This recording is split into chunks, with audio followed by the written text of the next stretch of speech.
Hey, good morning. Good morning again. Nice to see you again. So now, today I'd like to introduce to you Annamaria Arcese.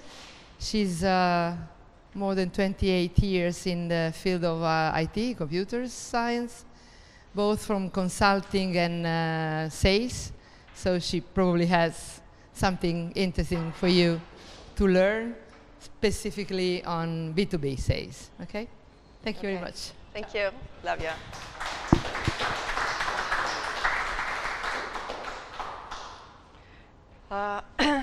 Welcome to everyone. The topic of this day is B2B sales. I just wanted to introduce myself a little bit more. Flavio already said that this is about 28 years in information technology. And what was my story? Actually, I graduated in geological science. Your question could be, why IT? Why you decide to come in this field? But because during the 80s, something happened. There was the first wave of IT consumerization in the world. Actually, when I was 16, I bought my first home computer.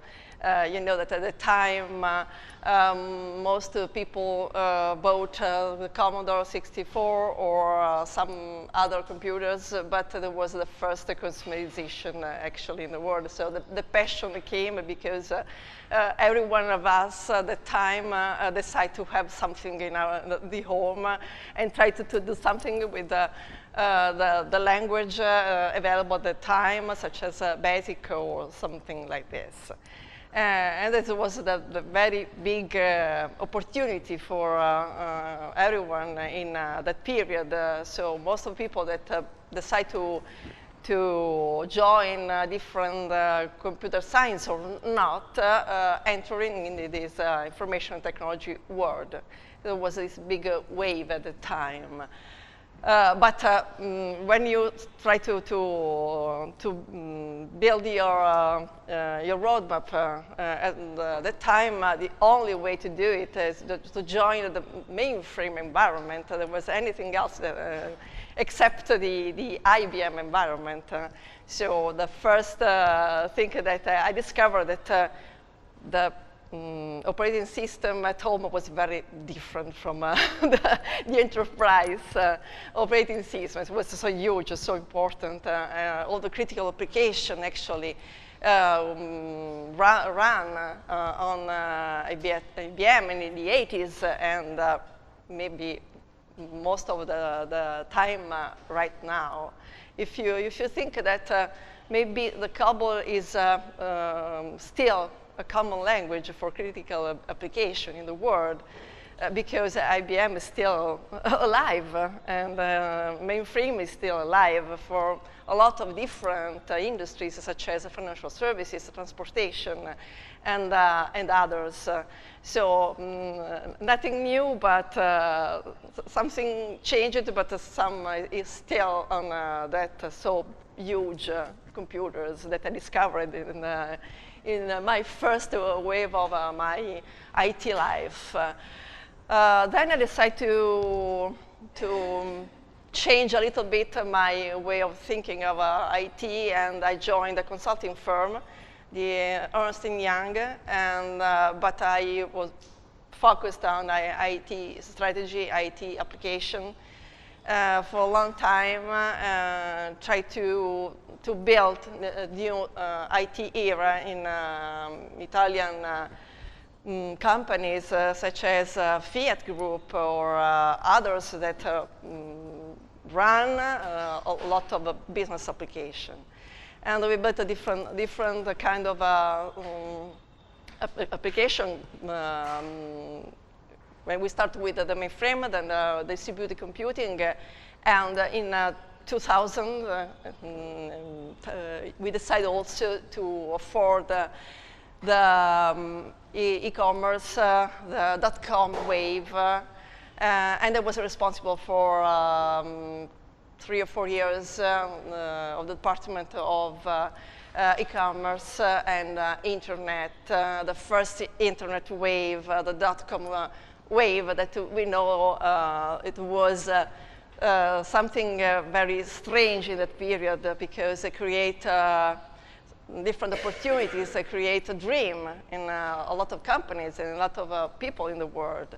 But it was early. It was early to talk about the e-commerce and internet, and we know that the real time is now, is not in 2000. It was so difficult to understand the business case, the business that you can do at the time. But now we are in the real period, the right period to create this dream. And we are doing, and you are doing. And what happened after the dot-com wave? I start, well, selling something. You know, in that time you have to decide if your characteristics, your passion, your empathy are so important and your customer appreciate what you are doing. And you can show them the value that you are selling. If you have these characteristics, if you have all these skills, maybe you're ready to be on the sales stage. Sales is not something that you can just go to the customer, do something and go away. You have to create your value. You have to create your brand. You have to create your personal brand, not only the company brand. You have to build the trust with your customers. It's important. It's important for you, and it's important for your company.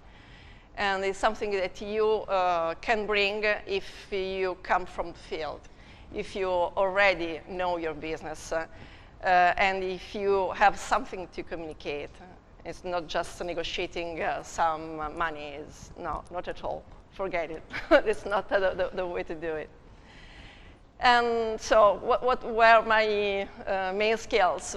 My curiosity. It's important to be curious. It's important. Anytime. Even if you are 20, 30, 40, or maybe the later your time, you have to be curious. You have to have passion anytime. You have to wake up in the morning and think about something new, something that you can do to better communicate to the world about your business, about your company, about what you're doing. Then I have some other passion, but just to add some information about me, about sailing or reading or judging or whatever, but just to add the personal information to my profile. This is the agenda, just 4 different topics about, well, we'll talk about some success story in the startup business. Then we go to what's the meaning of sales and marketing, what's the new wave about sales and marketing,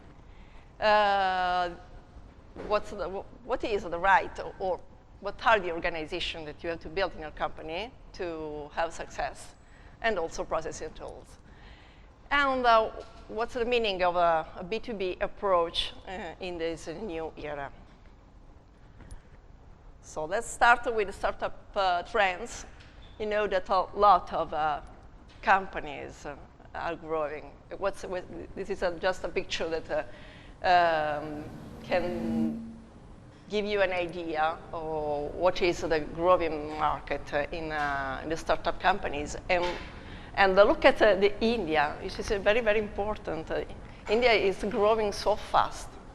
If you think about that you have this kind of a big market, now India is the best geographic area outside of the traditional, the western part of the world that is growing so much in the startup companies. You know that a lot of engineers are there and they are doing a lot.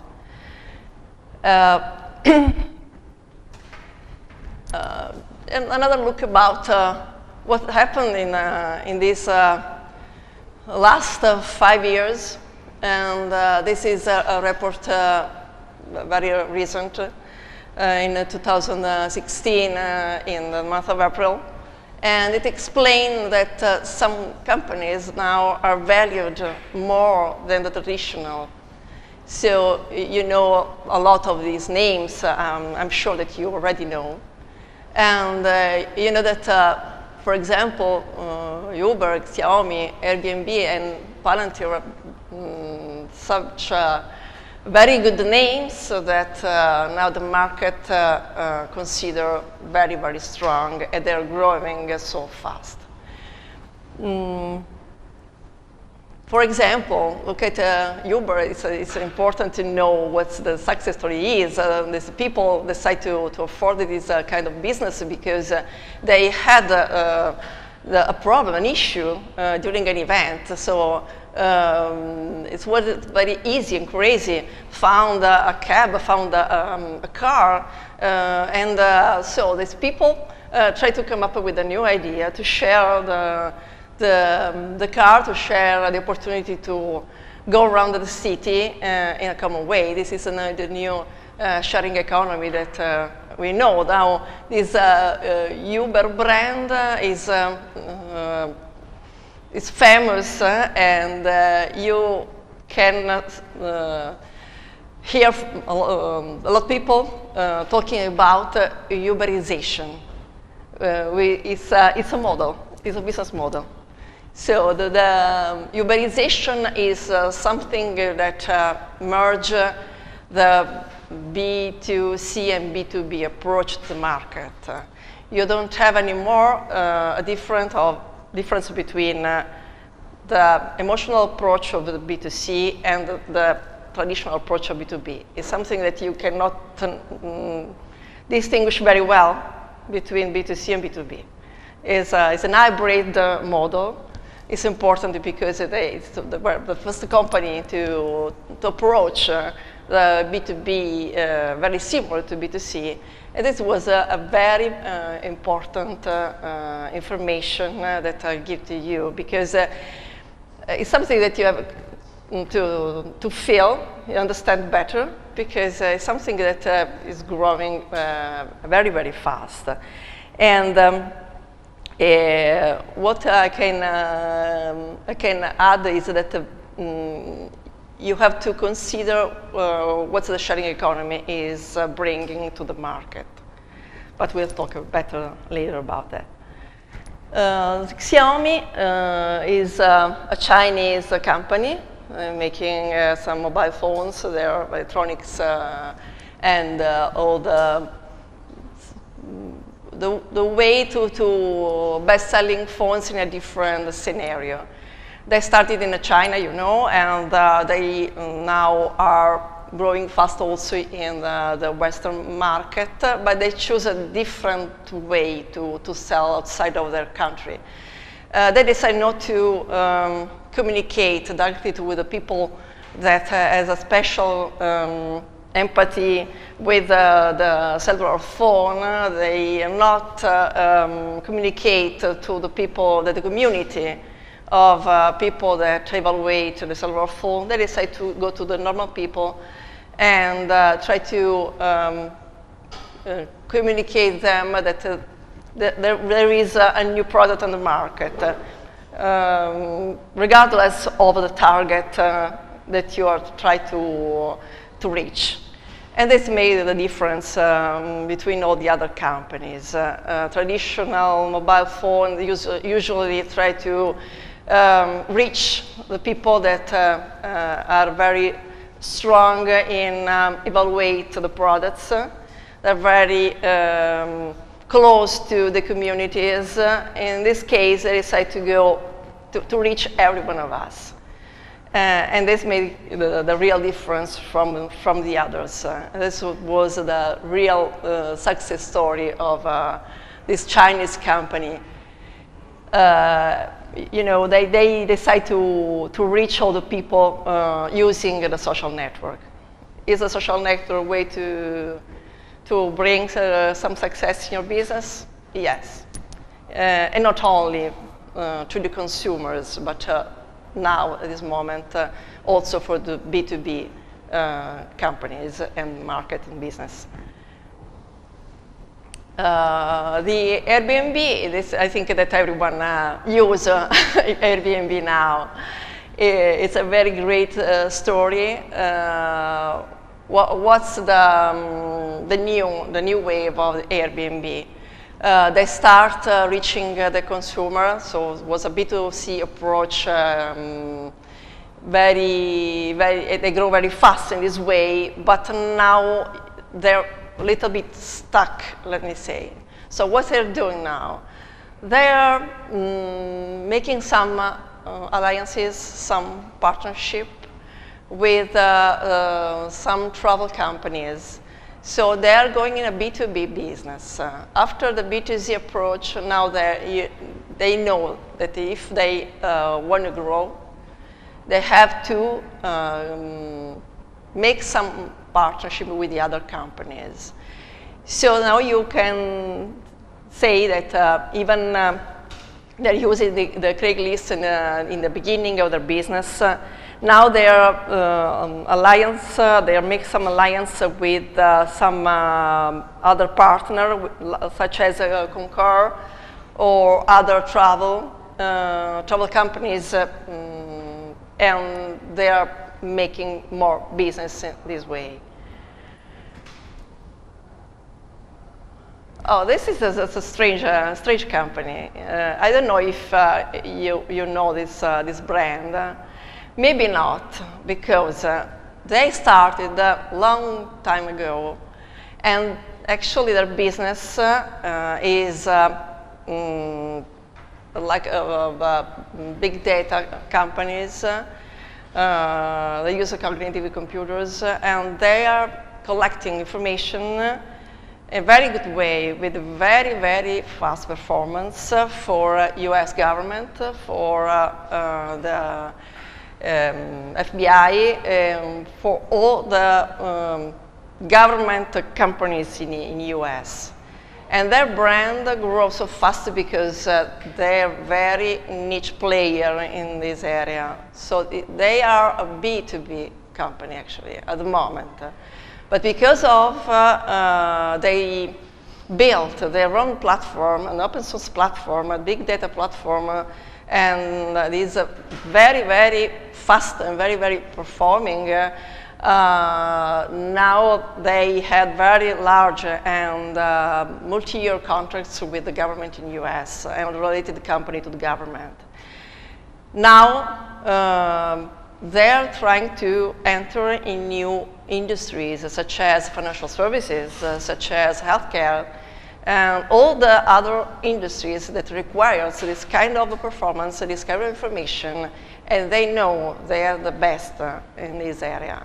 So it's very important. It's unusual. It's a very strange company. Maybe you never heard about because of their very secret information now they're managing for the US government, but is one of the biggest at the moment. Well, the question could be, but there are some opportunities to change their business from B2B to B2C. Why not? Why not? Because in the big data business, there are a lot of things you can do. Also for the consumers, such as for people that need to have additional information about their investments, for example.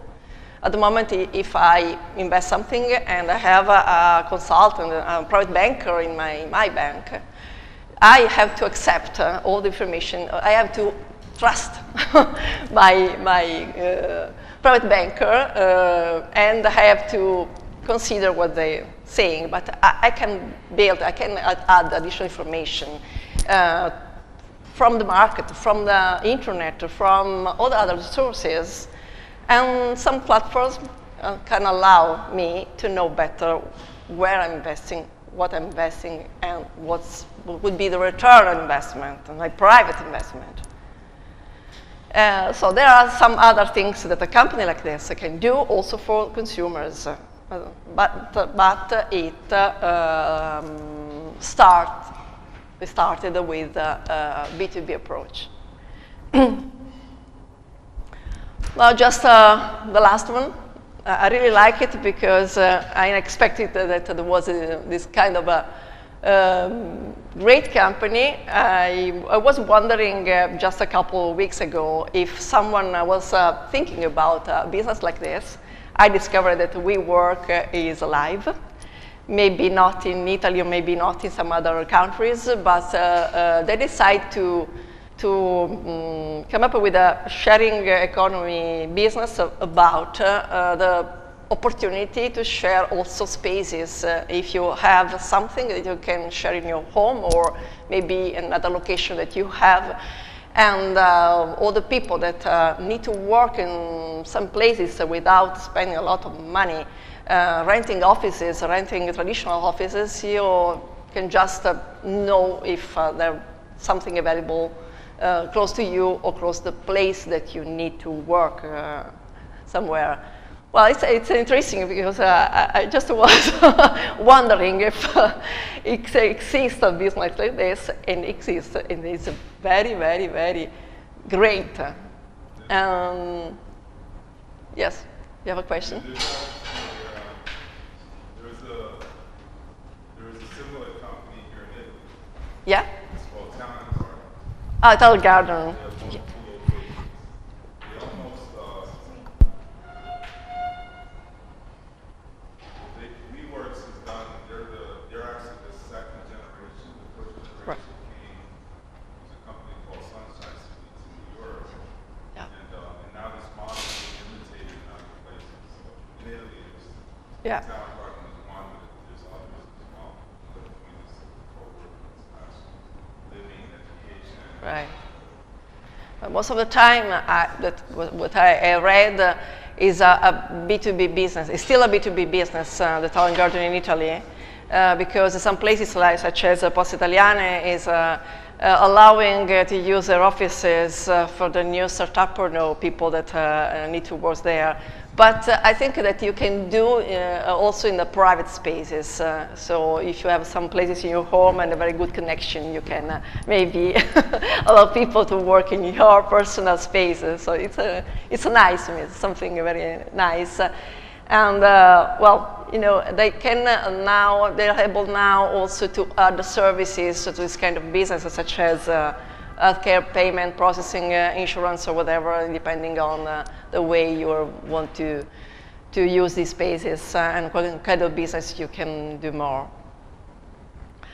Well, I'd like to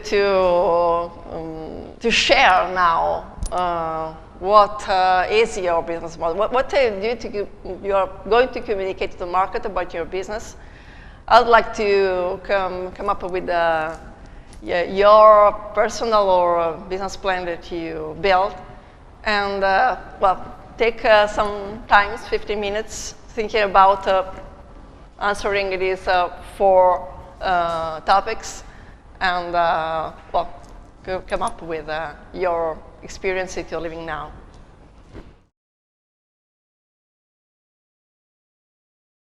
Yeah.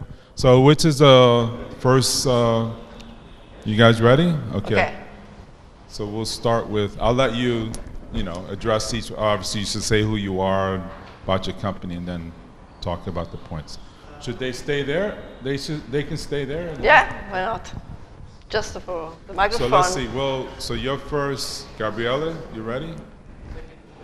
Second, Giacomo, third, Andrea, fourth, okay. Hi everybody, I'm Flavio from Net Resorts, an Italian company founded in 2006 here in Pisa. It was, and it still is, a spin-off of University of Pisa, the IT department. Our core business has always been multimedia over EP. In particular, we always work in voice over EP, Let's say we are focusing now in what is called UC, Unified Communications. Unified Communication, nowadays, it is a red ocean market. We have a lot of competitors. We have large competitors, let's say historical companies that have always worked in this field. What have we done to fight, let's say, this battle against those competitors? We stem from a simple idea that is, let's bring the simplicity to the end user. Telephony has always been like a kind of black box for the end user. They have, let's say, the switchboard, the infrastructure in their own company, but they never touch it. They never try to configure, to manage, to just make a simple firmware upgrade, because sometimes they cannot, they have not the knowledge to do it, but some other times they are scared to do it, because the vendor, the system integrator, oblige them not to touch this product, let's say, not to go into the product. So what have we done? We have tried to give to the end user the simplicity, the access to those products. We have worked a lot to humanize, let's say, let's use this word, the management of those platforms. We always say that we have three main goals to give to our customers: the simplicity of use, of deployment, let's say, of deployment, of use, and of management. So the complete chain of adopting a new solution and using a new solution. One of our, let's say, our mottos is to go hand in hand with the customers, so to help them entering this technology. We have won a lot of tenders, of battles against important competitors thanks to this approach. We have, for example, the Olympic Committee, the Italian Olympic Committee is one of our customers, and when we won this tender, we were nobody, almost nobody. So it was, I think, 3 years ago, and they choose this solution, our solution, thanks to this, our approach, thanks to the possibility to manage their own platform, to know what they have.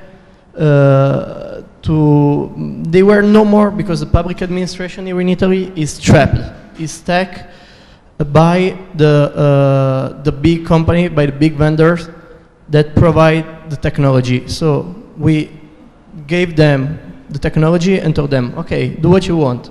We are here to help you if you need it, but if you don't need it, you are free to use it, free to customize it, free to do what you want. So they have never heard something like that. They were like, oh my God, can I do that? Okay, I will do that.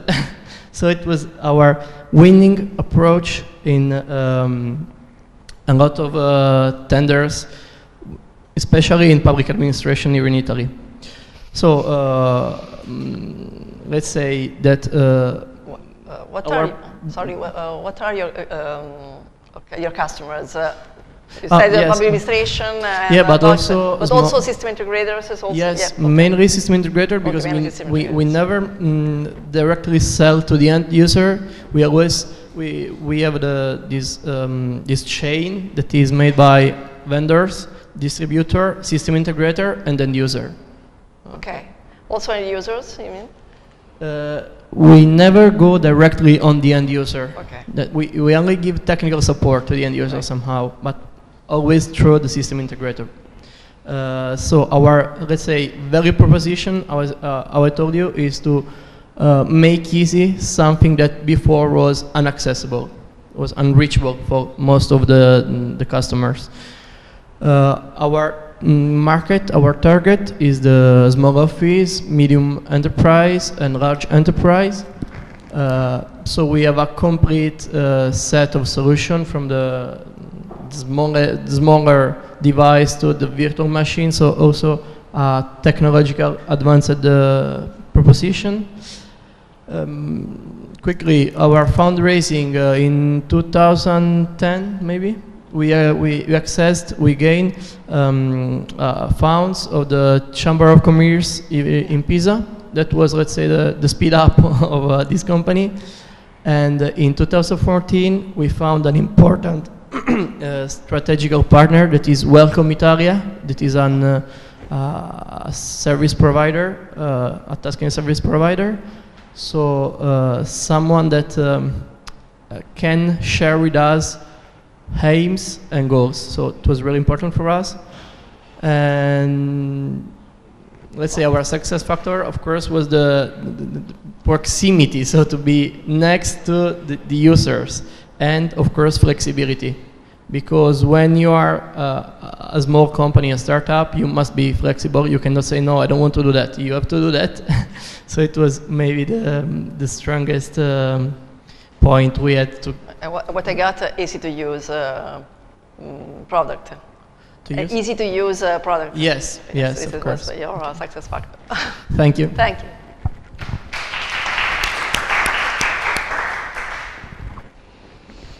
I had a request, so I pass. It's our strike. Hi, Giacomo R. Quadro. We are a spin-off in the University of Pisa. Our business idea is extract information from patents for R&D, suggest the new product and product development and technology direction, or identify the development strategies about competitors, client, supplier, something like that. Our business model, we are propose software as a service for big company and startup. We have a wide range of portfolio services.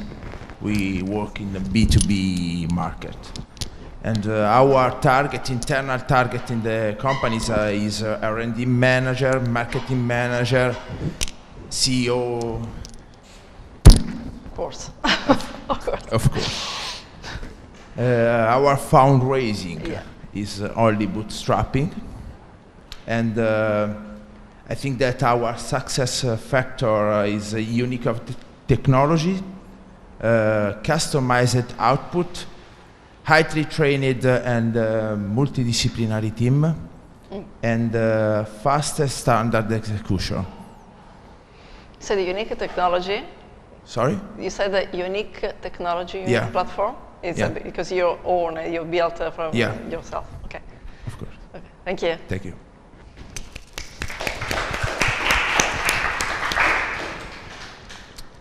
So hi, I present the story about Zerint.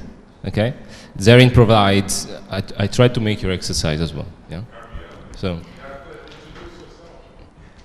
It's true. My name. Yeah, it's been 2 weeks that passed, and I'm introducing myself like I don't know how many times. My name is Gabriele Montelisciani. I'm the CEO of Zerint. I have a PhD in management engineering, and fortunately or unfortunately, I'm also the CEO of this company. Zerint provides unique software tools and customized solutions for system integrators and product manufacturers. They want to provide Internet of Things and connected interactive solutions to innovate their business, basically. Unlike cloud-based companies that just claim to enable the IoT, actually Zerint does it for real, and makes it real by connecting embedded devices like microcontrollers and sensors with any kind of software infrastructure that the company can have, and the other way around, okay? So also like any possible embedded device with selected software infrastructure. Our business model, well, actually, we enable this thanks to the usage of really flexible tools and really flexible programming language like Python.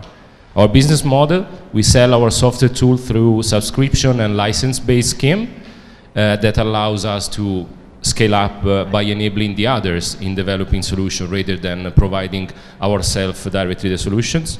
And actually, in order to make it real, of course, in the path, we also provide solutions and we get bootstrapping with NRE and direct solutions to customer.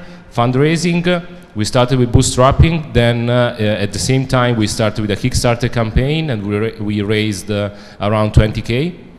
And we got a public grant for about 150K.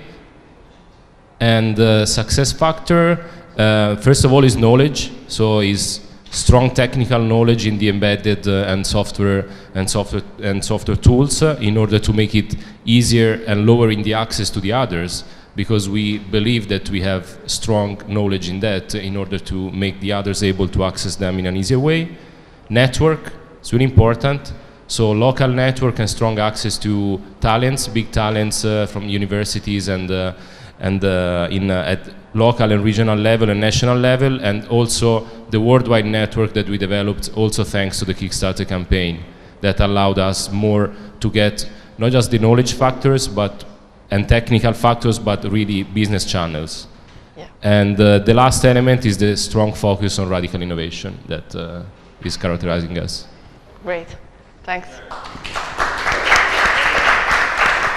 And of course, he omitted that he's a speaker also. He gave a lesson, a half a day lesson as well. Yeah. He's being modest though. So Andrea?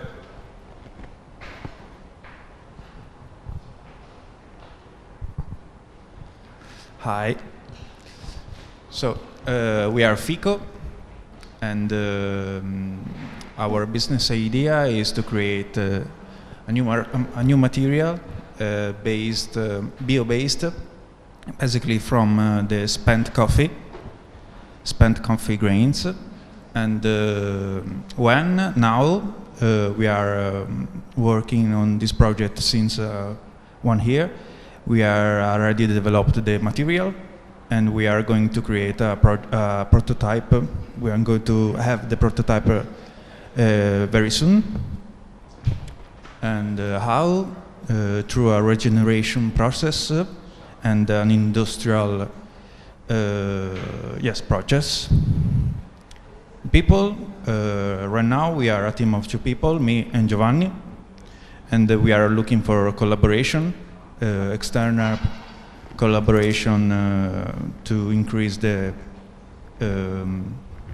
effectiveness of our business model and presentation as well. The winning business model is a B2B business.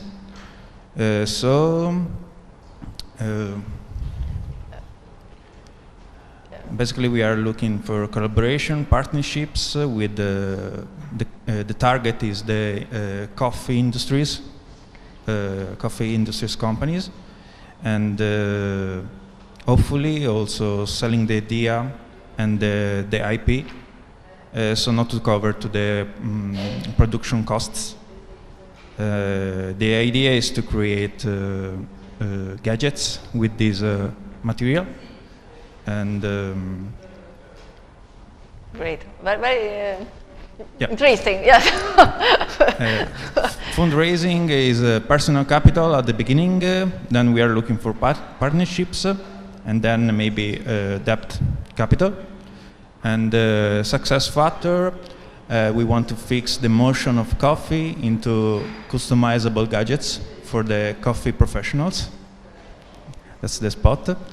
And our innovation, the success factor is the innovation, because we have a unique material, and it is really easy to recall the material, and with its factors as well, the rawness of the material, the smell, the aromatic smell of the coffee.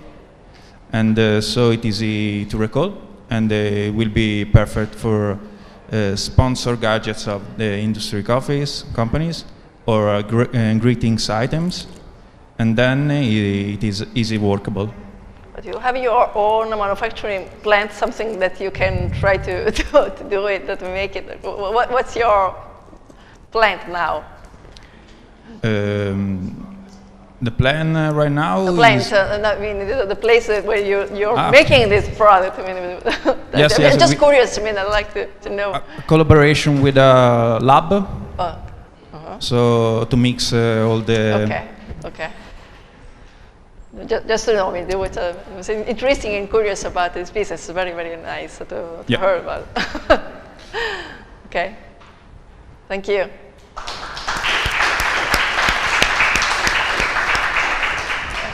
Anyone else? That's it. Yeah. I mean, they can continue if you want them. There's others that have preparation. Yeah, the other startups. Yeah. I think, well, it's up to you. I mean, if someone can talk about. Yeah. Okay. Yeah, we have 1 hour. 1 hour. Yeah. So they want to hear your feedback, of course. Yeah, sure. But I want to be sure. No, I want to be sure that everyone has talked already about the business. We have many, so we can spend another hour and a half. Okay. It's a long way. I mean, no. Yes. Just to give you some examples of. I just want to say thank you to everyone for explaining your business idea, and I appreciate a lot because you have clear ideas of what your success factory is. But what I want to say is this one. you should have, you have actually a very great product, but you need to have a great marketing and sales. Just few of us talk about that your success factory is also know how to sell the product and what's the marketing plan.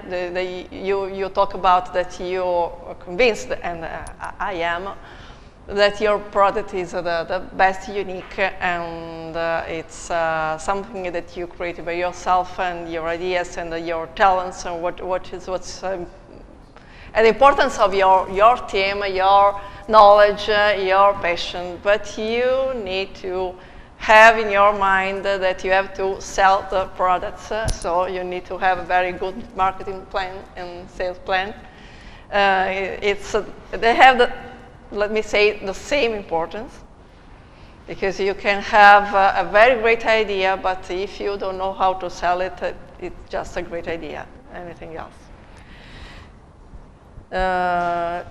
So this is a very usual plan, and for a startup, it's a usual roadmap that you can find in any website that explain how to make something.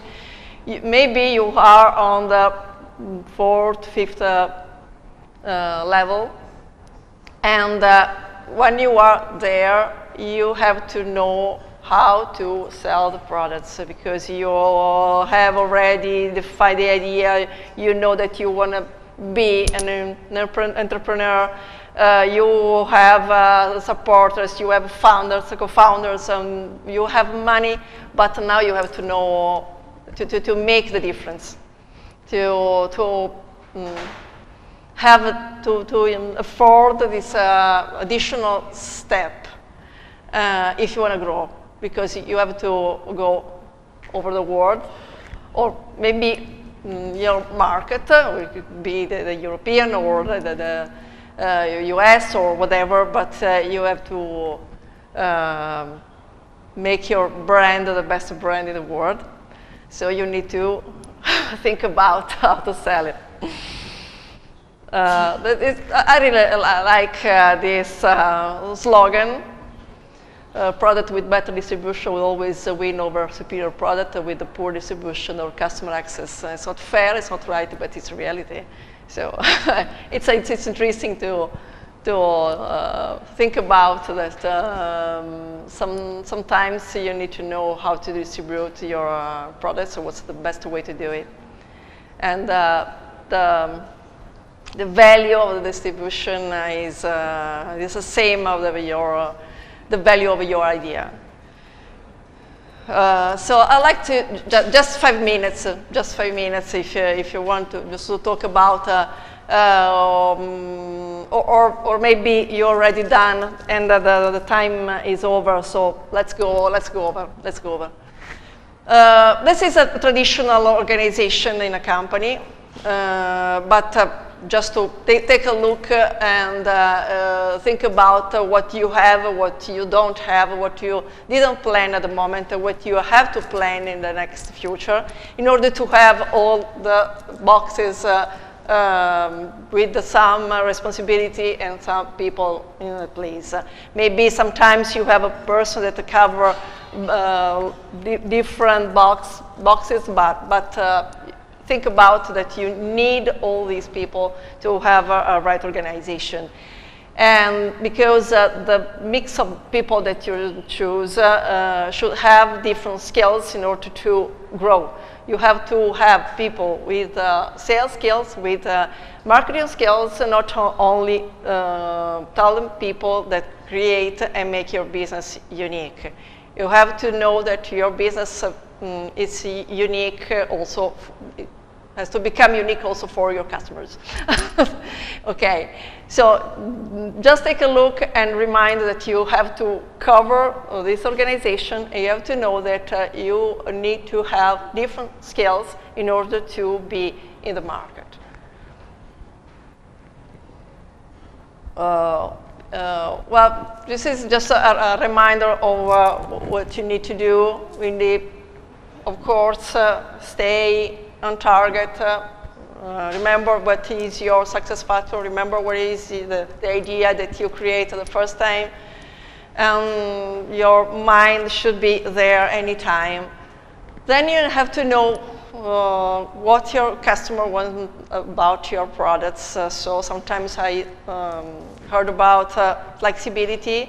Flexibility is okay, you have to go on your way, but sometimes you need to be flexible because your customer should ask you some additional value to your idea. So sometimes to be flexible could be a great idea in order to have a success. Then you have also to imagine your channel mix. I mean, you have to not just think about that your target is the coffee company, but maybe some others channel.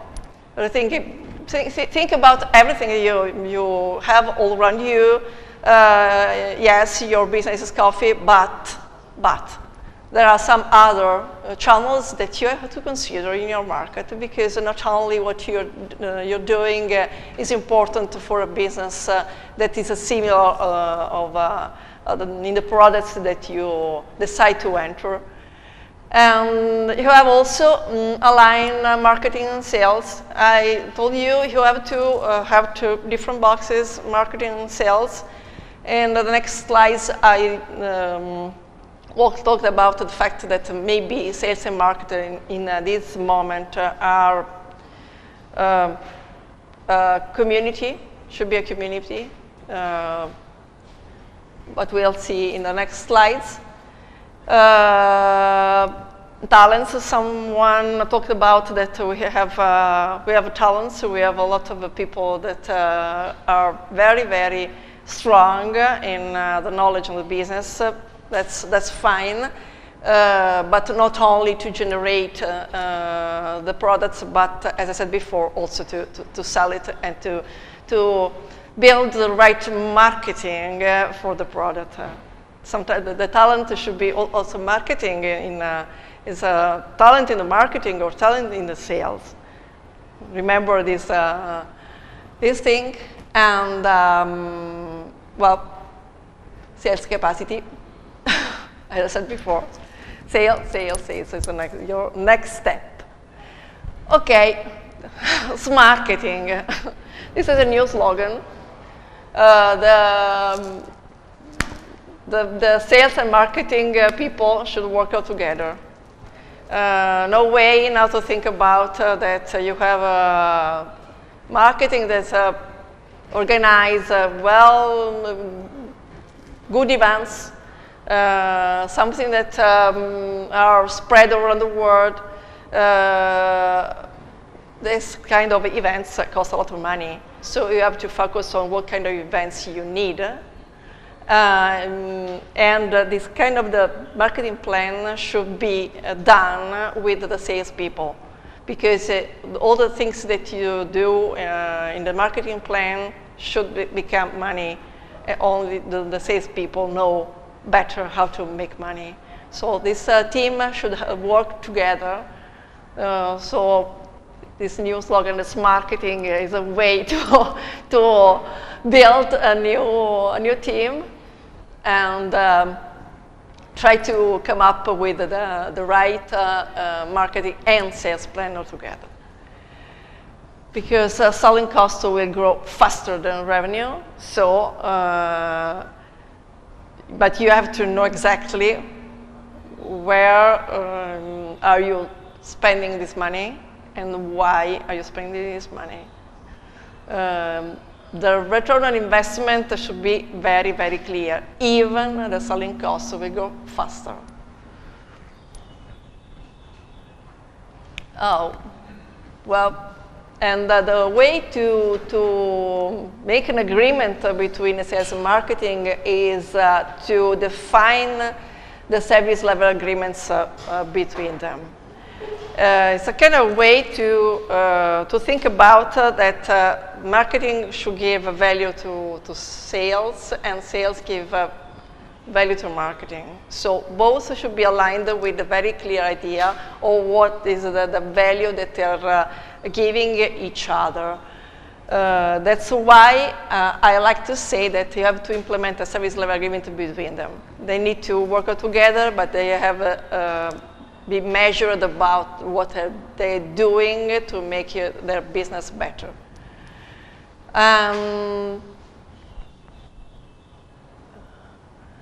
There are some, just to remind you, I mean, I'll leave this slide for you, and I failed these slides just to give you some ideas, some way to make these plans. I don't want to just talk about all this stuff, but it could be something that you can read if you like in the near future, and you can reflect on these benefits, on this way to make the business better between sales and marketing.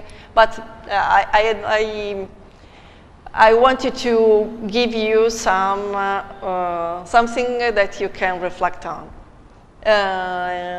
So this is a way to reflect on what's the benefits for marketing and what the benefit for sales, and especially because when you have some target, some customer targets, some way to do business, they need to know each other's. Where are these customers? How you can reach them? What's the right channel to do it? And what are the priorities in their business plan, their marketing plan, their sales plan? They should have a common language, a common plan, and everyone should know that there are benefits that they can take from each other. Okay, one of the ways to track the business, to track the opportunities, to track the business plan and your customers is to think about a customer relationship model. You know that you already thought about what are your customers, what is your target, where you want to sell something, system integrators, coffee vendors or whatever.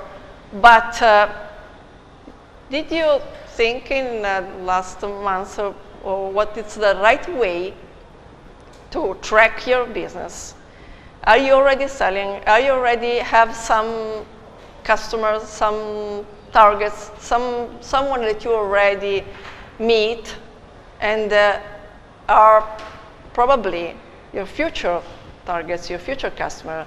You have some tools, some things, processes in order to be clear what's your next sales, at what stage you are, and what you have done to complete and to track your business plan. You have an idea of this one? Please, I like to have some information from you about if you thought about your customer relationship model, and if you have any tool now at the moment that it can track this information, and if you already know at what stage of your business you are in terms of selling something. I think 10 minutes because the time is running, so you're faster.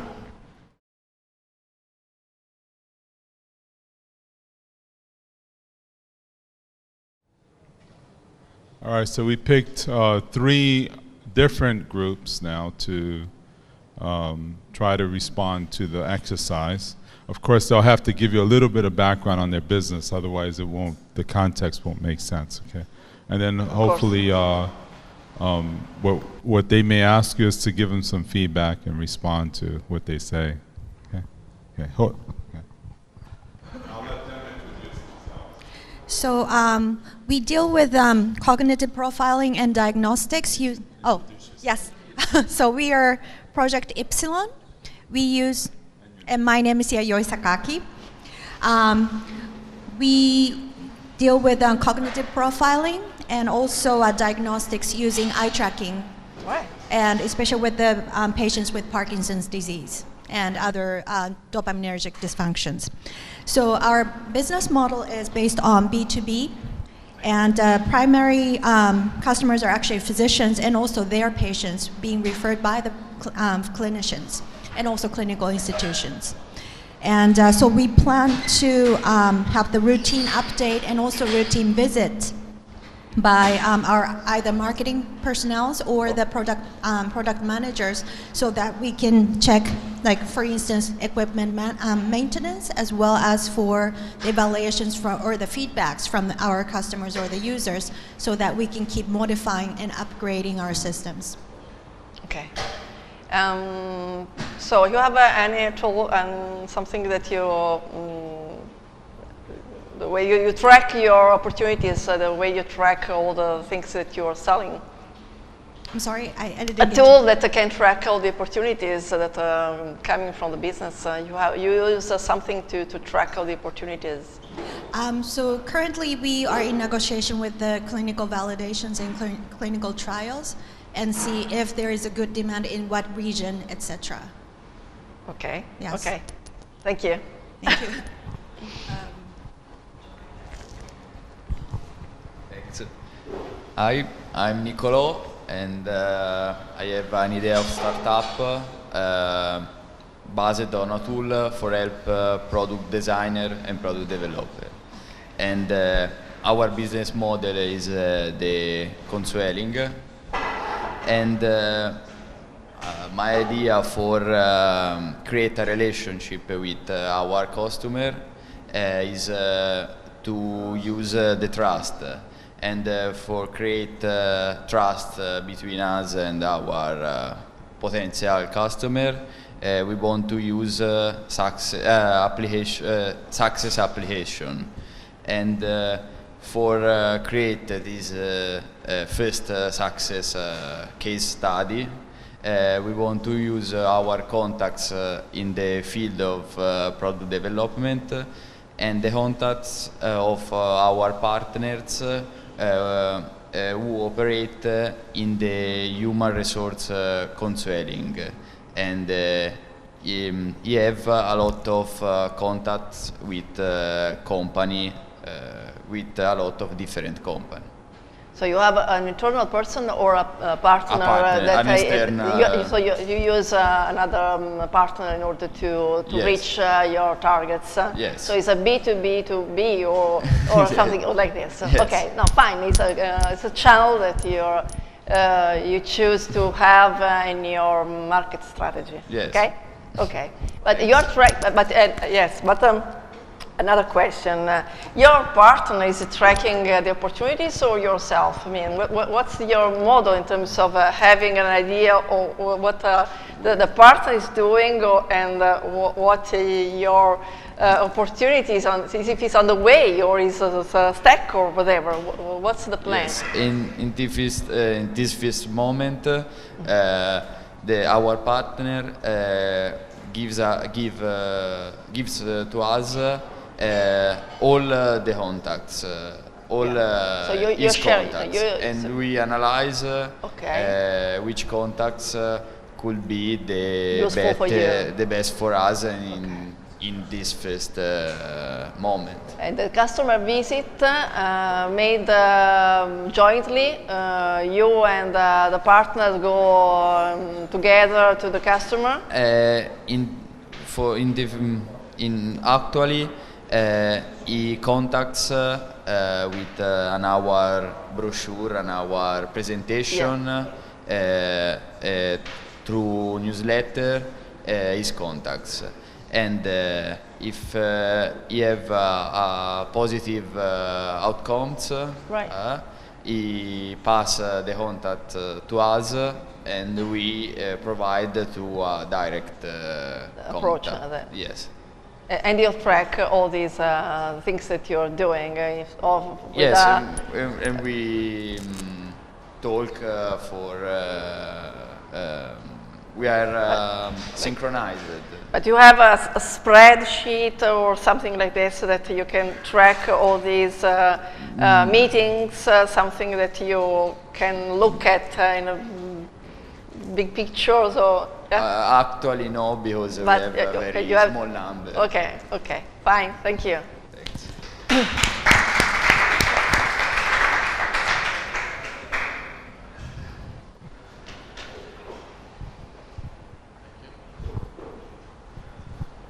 Very much.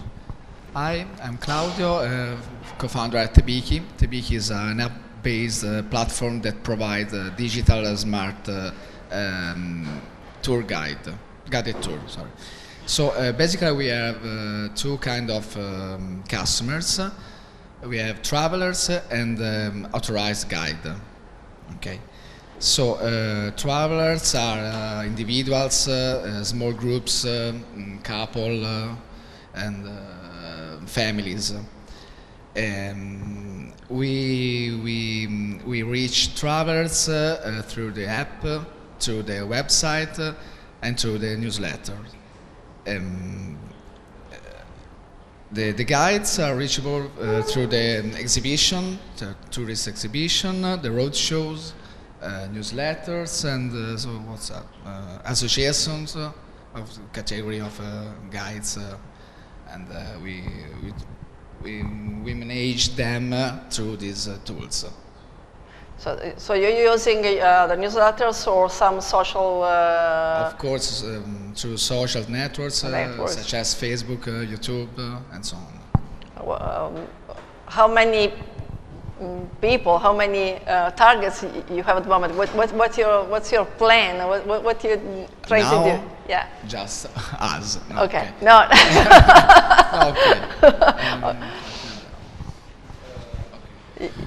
We for the guides we consider only the professional authorized tour guides. So they are around certificate. There are like 20,000 in Italy.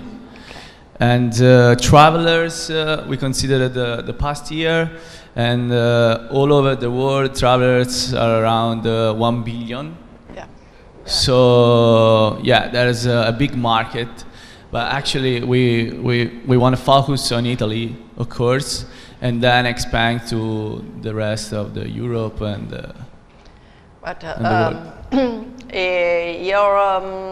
You're thinking also to include some other information such as the Airbnb or whatever, the travel community in course, large sense. All these facilities gonna like embed during the growth traditional, process. not traditional travel agency.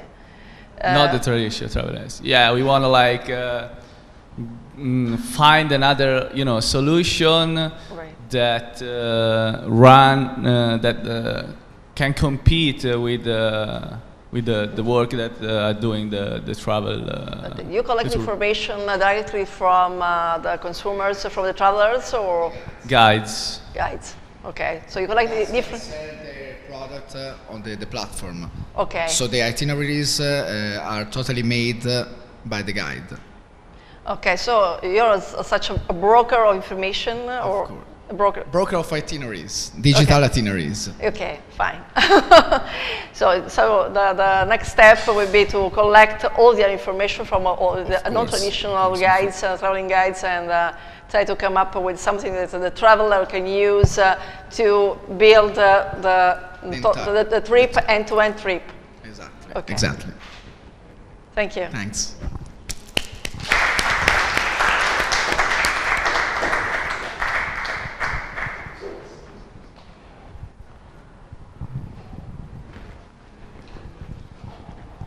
Stop. Okay. Why I ask you this question? Why? Because it's important, as I said before, that you need to know what is your target in terms of activities, in terms of business, in terms of what you need to sell, and respect your business plan. So what I suggest is not only identify your customer and determining a sales strategy and have a person dedicated to marketing and sales, such as these marketing roles, but also use a CRM system. I'm not talking about the best-in-class CRM system such as Salesforce.com, because it costs a lot of money, but you need to have something that can track the opportunity, because the only way to understand if your plan is on time, on budget, or whatever, is also having a clear idea of what are your customers, at what stage they are in your sales process, and what you need more in order to close the opportunities and to win in the market. So you need to track everything. That's why I asked you. You have a partner, okay? He's your first maybe channel at this moment to address the opportunities, but you need to know what are the meeting dates, when, what are the customers that he's reaching, and are you closing the deal? I mean, yeah. Well, you have to be sure that all of these things should be worked together, and you need to have a person dedicated to call these partners. Oh, please let me know the meeting is already done, what you're doing, what you need to have, what's the value that I can give to you, additional value that I can give to you in order to close the deal. You have to have a person and something that tracks everything, because your business is made by customers' money. Okay, I know that sometimes it seems a very bad slogan, but it's the real truth. I mean, you need to sell your idea, so, and you have to track everything. VoIP startup or whatever already done some tender already for the approach the market, and they know all the stages, especially when you have to address the government, the public sector. You know that the time could be slow because they have to be in a tender, they have to collect the information, they have to decide, but all these things should be tracked on something. It could be an easy tool, could be sometimes at the beginning a spreadsheet, anything else, but you have to track. You have a customer such as Poste Italiane, for example, and I know that they go a tender, so you have to prepare, to present your idea, your product to the customer. You have to meet a lot of times these people, the technical people. At the same time, at that time, you have also to meet the procurement office because they take care about the price, and the price sometimes it's value criteria, it's a criteria to evaluate the product. Even your product is unique, sometimes you have to compete with something that is not very similar to yours, but the government ask different companies to present their products. So you have to check everything. You have to know what are the competitors. You have to know how to win on the solution. And if you don't track this information, you never know how to win. So to have a CRM system is important in order to have not only identified your customer, but what stage you are in order to close the opportunities to win in your business. Just put down some products, some information about some products. So there are a lot of open source products you can use. So it's not important to have the best of breed in your market because as I told before, the Salesforce.com costs a lot of money. It's a very, very exciting tool. It's this strong tools, but it's for very large companies that can afford with a lot of money and buy this cloud CRM. But you have a lot of other stuff that you can use as soon as you decide not to use the spreadsheet anymore.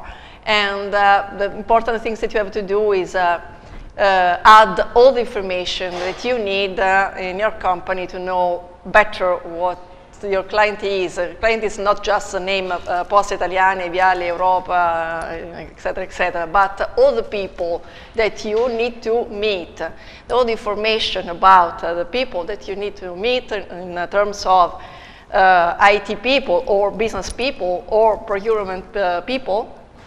So you need to know exactly what are the person that you need to meet for each target, for each customer, and all the contacts in order to be sure that you can connect with these people all the times you need. And also schedule and record activities. I meet Alessandro Saralli in Poste Italiane in that time. Oh, sorry. I'm just using him, but that's true. That's what I did in the past, actually. So I tracked his name on my agenda at the beginning, then in a CRM system, because I knew that there was a person that I need to meet in order to sell something. At that time it was the Microsoft tools, and even you think that this brand is, well, sometimes sell by just for the name of the company. That's not true at all. That's not true. It's easier, sorry, of course it's easier because the brand is important, but you have to do the same thing that you have to do in order to sell something. Let me say, it's not just because you have a consolidated brand that you can miss this kind of things to do. Even you are the best in the market, you have to track your selling activities anytime, because you never know when, you have to know when the things are matching from your business plan and your sales things. So I just suggest to have this tool and have a person dedicated to track, to monitor all the activities in order to be sure that you are on your path, selling path.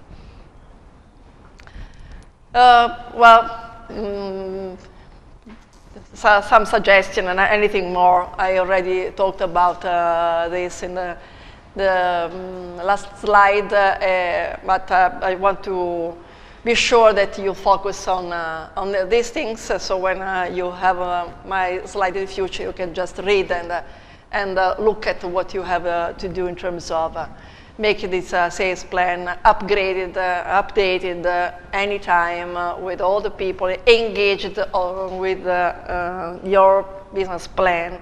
Because it's not just the salesperson responsible for selling. All the people in the organization will do it. The salesperson is a person that organize, that make this community stronger, but all the people in the organization should be focused on selling. The salesperson coordinates the things, but you sell because you have a unique products, and maybe the person responsible for the products should be in the same plan with your salespeople. And that's why you have to sell in value. It's not, you don't need a salesperson that doesn't understand anything about what it's selling. So you need to sell value. This is important for everyone. So the team, the organization, even is made by different roles. All the people should know they are selling value to the customers. And that's why I talked about marketing, because the salesperson that just have to sell without knowing anything about what is selling doesn't work anymore. It's something that maybe in the past had a value, but it's not anymore. In the organization now, all the structure, all the departments should be working like communities.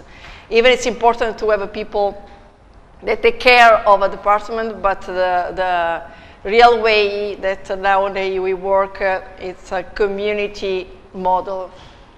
Anyone has to know perfectly what's the value of the things that are selling to the customers. You know that you have a lot of competitors in the world. If you think at your geographical location at the moment, maybe you are selling just, for example, in Tuscany or in Italy, and even in a very small location you could have competitors. Think about globally, you'll have a lot of. So you have to differentiate your products, your way to make marketing, and your way to sell. All the three of these, because it's not possible to do something just with just one driver.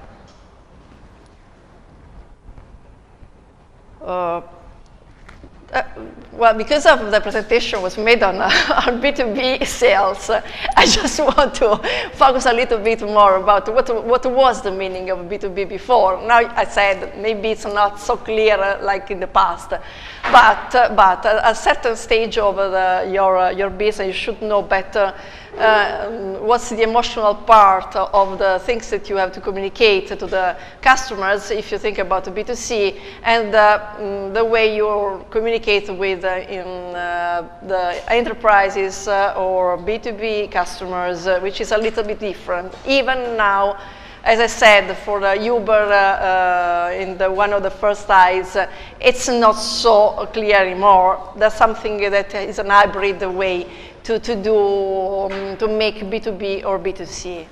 But let me say, you should convince your channels instead of your final customer that you are the best. You should create a unique relationship with your partners if you have to sell B2B. Because the channel could maybe be engaged from your competitor. So you need to know a very strong connection, and you need to convince them that you're very, very unique, and trying to make this relationship unique also for them. So try to avoid the channel partners that sell something like yours in the portfolio. try to make this relationship unique for them in order to be sure that they compete just with you, if possible. This is very important.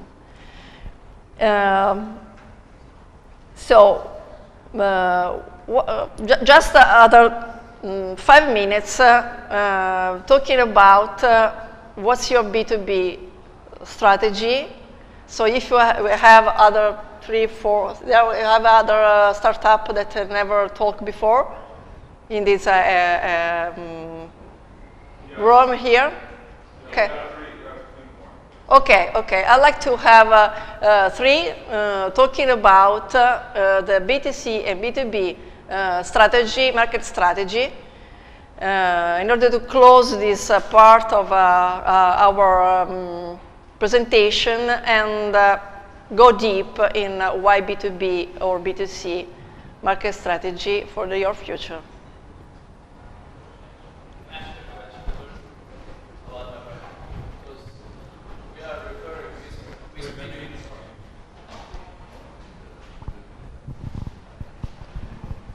So in our project, we speak to the one part to the guides and one part to the customers, so the travelers. Yes. So can we say that we make a B2C to the travelers and B2B with the guides?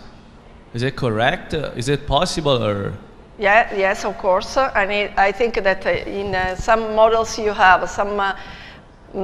Companies that start just with a B2C approach, then go to B2B, then go to again to B2C because they are enlarging their vision. But in some other cases, such as Uber or some other sharing economy companies, they are starting with both approach at the same time because they need to go, especially if you are the broker. I mean, if you are a broker, it's impossible to make business in a different way. This is the right approach that you. Okay, thank you. Good morning. I'm Michele. My project is on sort of boiler, so to increase the water temperature. B2C strategy. I think I had to sell the whole product. So with link to the system to the entire product, and to reach the market, my strategy is to start from installator to substitute the common boiler with mine. For B2B business, instead, I think to sell only the technological part, only the solution, so the warm core, like I call it. And I don't have many ideas to reach this kind of market, but I think to try to talk with R&D specialist and show my solution after the patenting, I hope. So you're approaching both B2B and B2C at the same time, or you're just thinking to... No, it's only for the exercise. I think only B2C. Okay. At the moment you are just thinking about B2C, yeah. But you maybe have the opportunity to go to B2B in the future. Yes. Okay, thank you. Thank you. Hi, my name is Gianluca Gentile. My startup is Shaik. We're implementing a bike sharing system that works without station. So we are sharing economy company, no? So we go B2C as our customers are users that want to go by bicycle in the city, and another customer we have is the municipalities, as we must sell white certificates. We produce white certificates with kilometers that people make, and so we must sell these certificates to the market. So we have both approach. And to get to the customer, we are making we are starting with experiments and beta tests, and we rely on partners that are association that are focused on alternative mobility in Rome. So we have also a strategy to go to talk with this association. So I think that we must develop a B2B approach for them. Is it true? Yes, of course. I hope that in the future also some companies can decide to rent bicycles instead of cars for some reasons. So I think that is, especially if you are not in a large city such as Rome, but maybe better like Pisa or or the other city like this. So also the company decide not to take taxi or something like this. But also university are very interested in. Right, and but your business model is like. Car2Go business, so you can take your bicycle whenever you are. And that's it. So it's not just a point; it's just a place where you rent the bicycle, but you can reach in anywhere in the city. Yeah, that's it.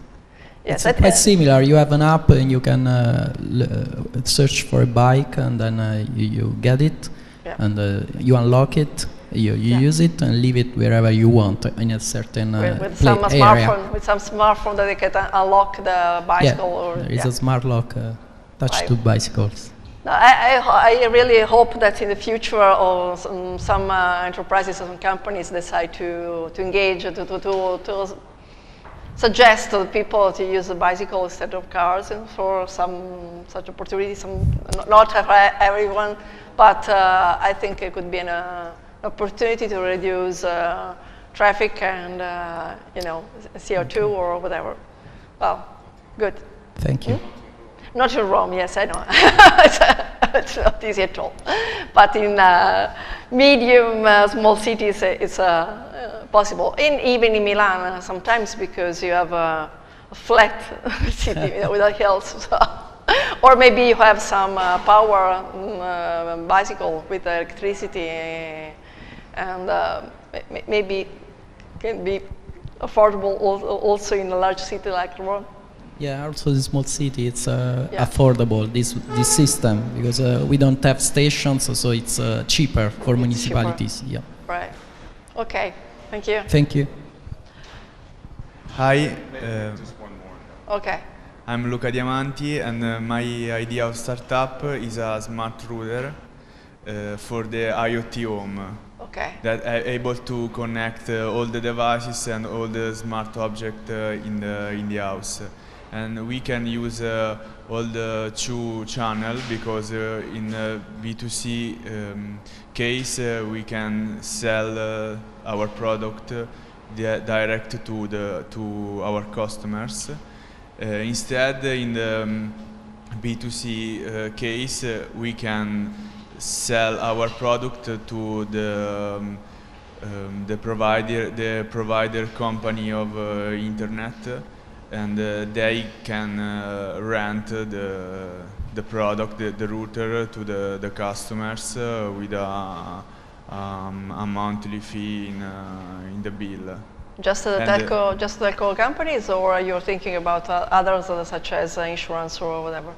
What are your targets in terms of customers?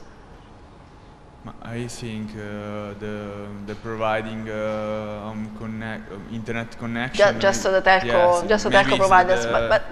But in this case, maybe the potential of the spreading of the product is much more strong. Yeah, so it's one. Instead the B2C, maybe.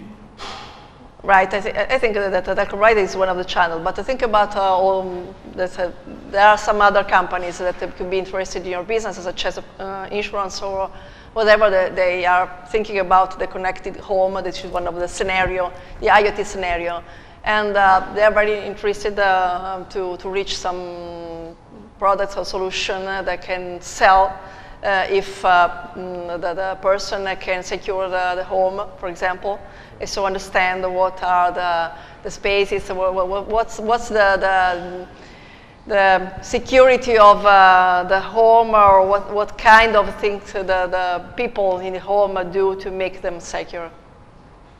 Okay. Okay, so yes, telco providing is obviously the first, but think about that a lot of other companies are approaching the IoT scenario, and one of this is of course, insurance. I know it. I'm working with the financial services industry at the moment, banking and insurance. Insurance is very sensible. It's very attracted by all this stuff.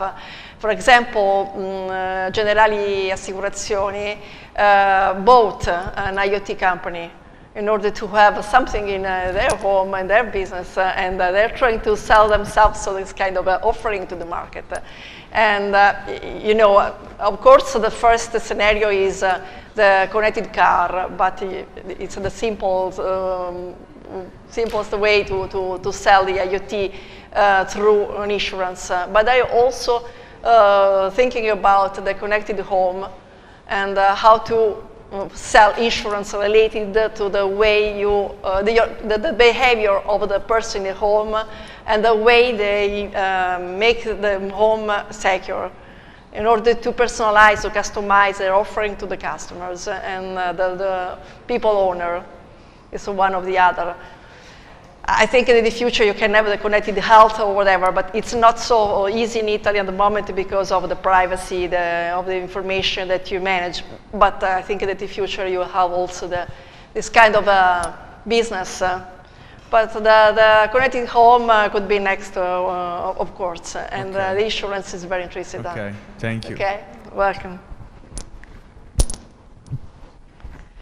Okay. Well, I know that this slide is too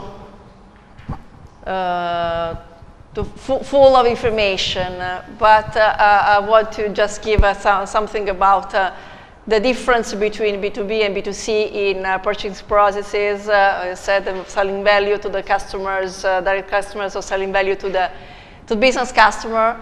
The sales process that is something that you can make it emotional if you are thinking about B2C, but it could be in a trust way if you think about your B2B channel. In cost of sale is much higher if you have to go to B2B. The cost of sales in B2B is much higher. And also the purchase decision is completely different. Especially because if you go on the government agency, as I said, it takes a long time to sell, but you never know what is the trends in a B2C purchase decision. So sometimes here could be slower, could be higher in terms of cost, but you can track better. For the B2C, you never know what customer decide to do now and in the future. So you have, I think, to have both in order to control better your process. And especially if you look at the customer value, and the lifetime customer value is much higher, the higher cost of sales that you have. So you have to go to B2B. But maybe even your brand, even your product is much more B2B. It's better to think about both approaches. I'll give you all these slides. But you remember this thing. The B2B leaders are pulling ahead of the pack with widest revenue growth and more than 2 times the sales productivity of average companies. That's why I suggest also to think about B2B when you start in a B2C company, B2C market approach, because in a second stage you should know that you can grow faster and you can double your revenues if you go B2B. well, just to remember what are all the channels, a lot of things that you can do on the market with franchisees, brokers, manufacturers, agents, telemarketers, a lot of different channels that you have to consider if you think B2B, not just only a broker or partners or whatever, a lot of difference. Look at and build your B2B strategy based on these different things. And well, you have also some digital B2B channel that you have to consider, because these are the traditional ones. These are not all, but there are a lot of digital things that you have to think about. The channels are also on internet, and you'll have e-marketplaces or sometimes some strategic alliances on the website that you have to do to make B2B. So think both, think in a multi-channel approach, and think what's the priorities. So you look at each of these in the list and think of priorities in terms of what you have to do to make your business better, making at the same time on the same place the cost of sales and the revenues that you have to add to your business at each time. So to put down all these things on a spreadsheet and think about what's the cost of sales and what's the cost of what's the revenue related to this kind of cost, and the timing. It is important. So social media is another B2B channel. The answer is yes, of course. Yes, of course. Social media is forcing corporation to engage them to have this their value chain, and well, because of you have to build your own trust, your own brand. You have to be on the social media, and why not using them also to sell, not only just to have a reputation, to have your just brand exposure on the internet. You can also decide to use them like a channel to make business. But you have to differentiate the way you do it. It's not only I use Twitter, or I use LinkedIn, or I use, yes, I prefer, because I like LinkedIn better than Facebook, but it's my, my idea. But it's not true for each kind of business you have to make. So you have to consider what you're doing with each social network. It's not the same, it's not common, it's not easy to understand better the differentiation, but you have to put your B2B plan, social B2B plan, all the value that all this network can bring to your business in this different way. So what's the right channel to make promotion? What's the right channel to sell? What's the right channel to post your best picture? Because one of the things that now something is doing, like we work now, they're using not Instagram, another brand in order to put the best picture of the places that they rent. So depends on the way that the things that you have to communicate. Now, you know, people don't use maybe Facebook anymore, especially in the US, but Instagram, because the pictures are now the wave of the moment. So if you have something that you have to communicate better through pictures, you have to use the right channel, such as Instagram or others. But it depends on what you have to communicate and what you have to sell. Choose the right way to do it, also for B2B business. This is a summary of, I said before, among what are the main channels and what are the things, what's the cost of the time that you have if you choose something. You have to, for example, have a brand control. That's something that make better to do it if you go on, for example, an acquisition or subsidiary or whatever. So this is just a summary. I put down a summary. It's not strictly oriented, but just to have an idea of what you have to do when you choose a channel, and what's the risk that you have if you do something in such a way. Especially because if you have to access a new partner, if you have to consider cost of sales, as I said before, you know that if you have to go in an acquisition, it costs a lot, but it's simple, but it's true. But at the same time, if you have to engage a distributor or have an agent or a sales representative, it costs less. So sometimes it's better to afford something in a first phase than afford them in a second phase, depending on your business plan. But take care of this information. I think it's very important in order to know what's better to do before. Prioritize everything. This is something that you have to remember. And I also summarize this one. This is the way some B2C companies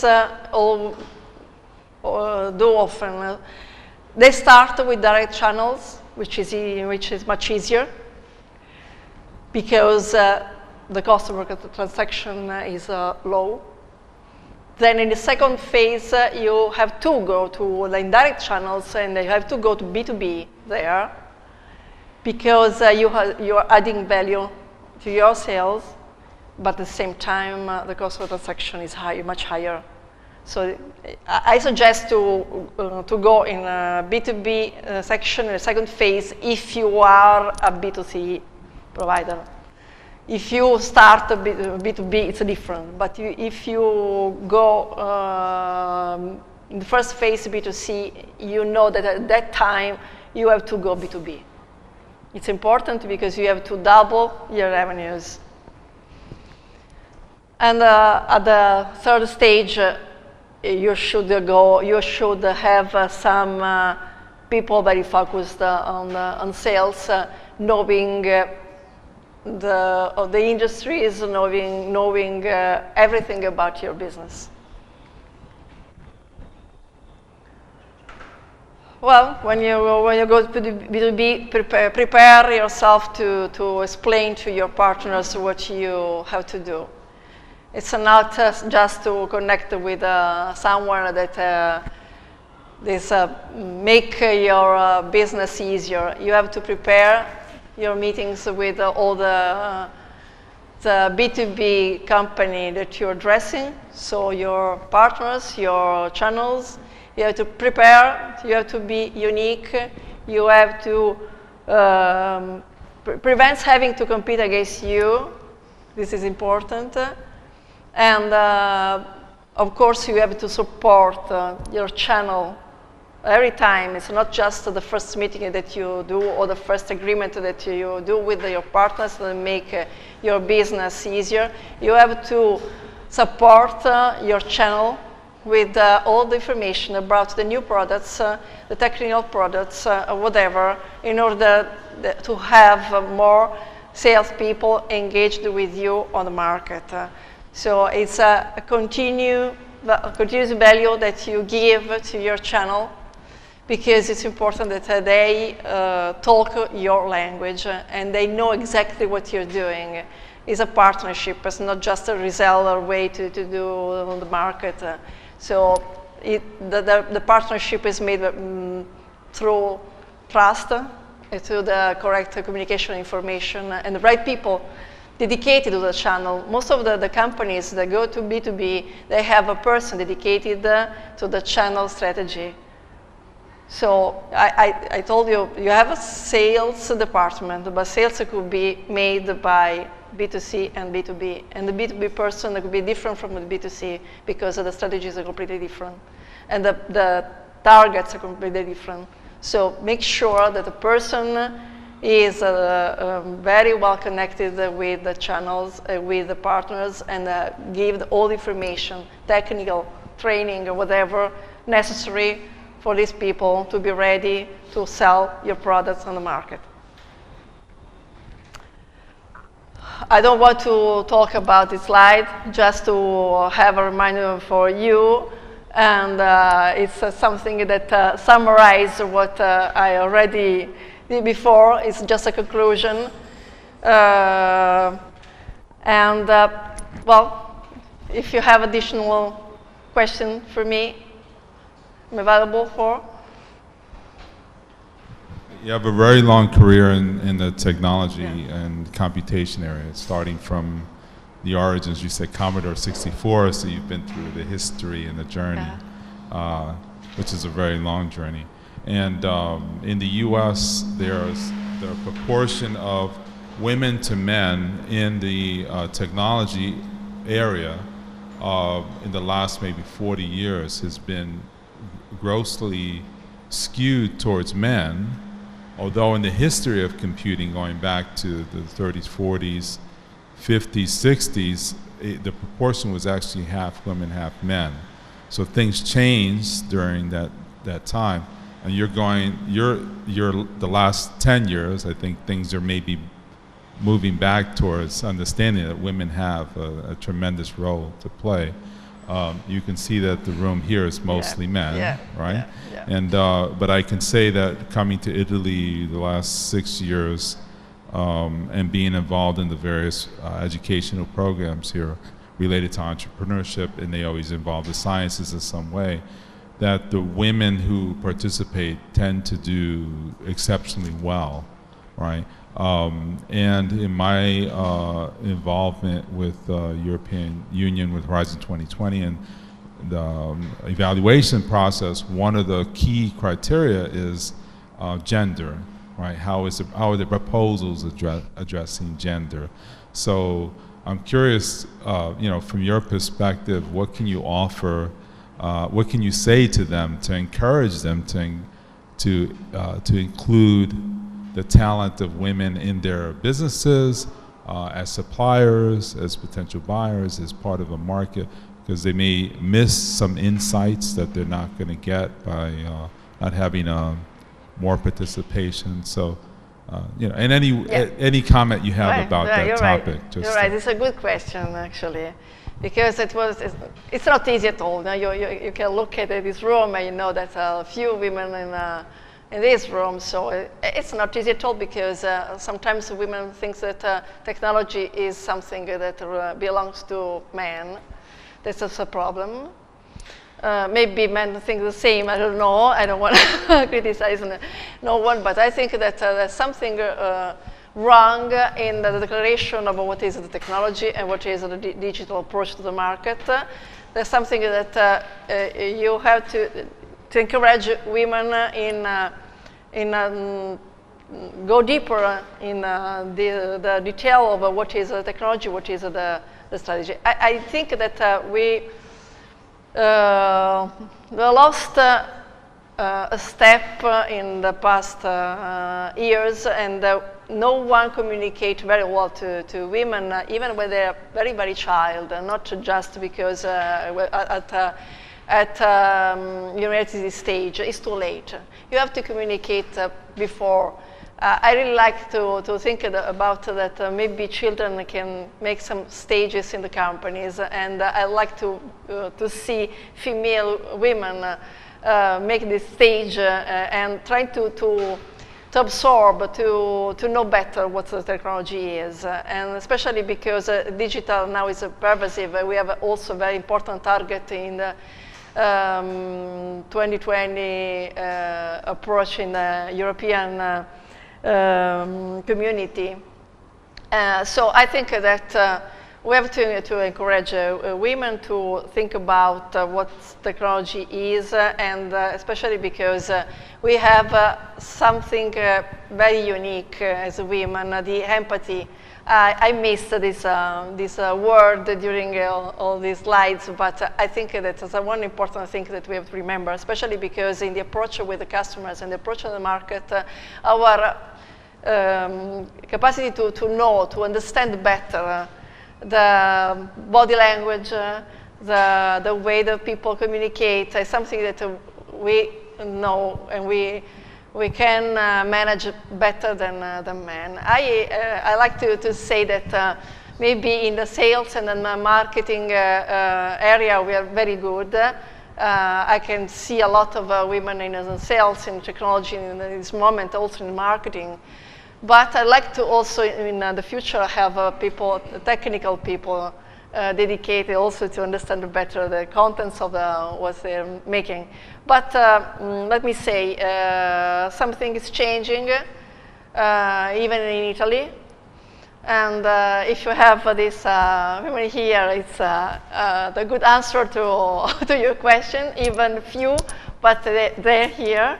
I appreciate the way they are doing this business, and I think that in the future, thanks to the brand that they bring to the market, or others, the examples that they give the market, other women can be attracted by this kind of business. Thank you. You're welcome.